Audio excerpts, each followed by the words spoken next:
Guys আমাদের মায়া অনেক বেশি অসুস্থ। এই যে দেখি মায়া, দেখি একটু চেহারাটা দেখি। আল্লাহ, বমি করতেছে। আমরা নিয়ে যাবো হসপিটালে। তো শীতের ড্রেস পরতেছে সে।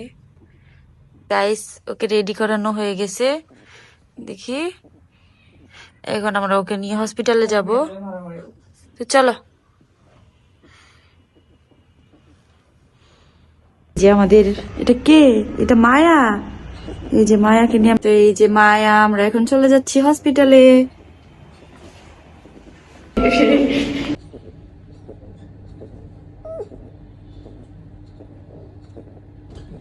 তো আমরা নিচে চলে আসছি, এখন আমরা রিক্সা নিয়ে চলে যাব হসপিটালে। খালি এই যে আমাদের মায়া, যার মামা আমরা ঠিক আছে। তো পেনলেন না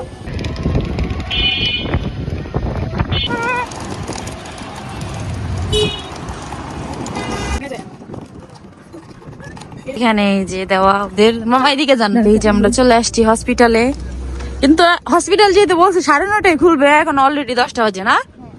তো দেখি খোলা পাই কিনা। মায়ের অবস্থা খুবই খারাপ। তো আমরা চলে আসছি। পেশেন্ট